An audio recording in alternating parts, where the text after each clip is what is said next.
আজ সোমবার 24 মার্চ 2025, 10 চৈত্র 1431 বঙ্গাব্দ, 23 রমজান 1446 হিজরি।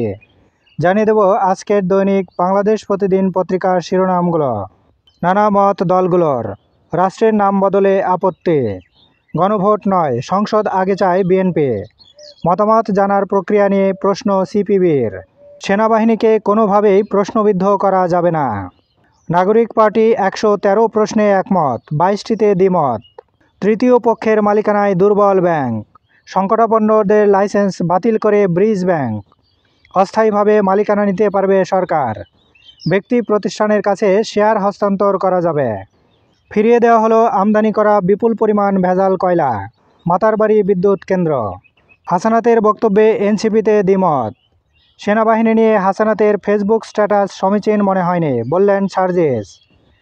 দুজনের একজন মিথ্যা বলেছেন হাসান মাসুদ,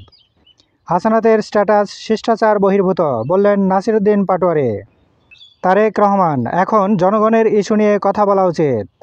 চীন সফরে চুক্তি নয় হবে এমওইউ, ডক্টর ইউনূসের সফর হবে মাইল ফলক, হেফাজতে ইসলাম, আওয়ামী লীগকে বিচারিক প্রক্রিয়ায় নিষিদ্ধ করুন, গাজায় নিহত 50,000 ছাড়ালো, ইসরায়েলে ফের ক্ষেপণাস্ত্র আক্রমণ, যুদ্ধবিরতি চুক্তি লঙ্ঘনের অভিযোগ বিভিন্ন দেশের, তোপের মুখে নেতানিয়াহু, জেনারেল ওয়াকারুজ্জামান, শহীদ পরিবার ও আহতদের পাশে থাকবে সেনাবাহিনী, সংস্কার সুপারিশে ঝুঁকিতে পড়বে গণমাধ্যম, পরিকল্পনা উপদেষ্টা, পায়রা সমুদ্রবন্দর অর্থনীতির জন্য বিস্ফোরা।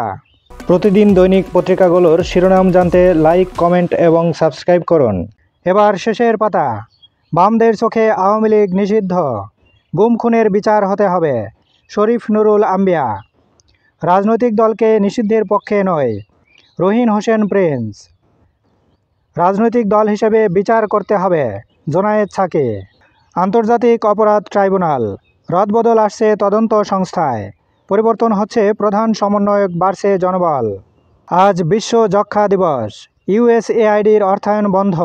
ঝুঁকির মুখে যক্ষ্মা নিয়ন্ত্রণ, ঈদের আগেই বেতন ভাতা পরিশোধ করবেন পোশাক খাতের উদ্যোক্তারা,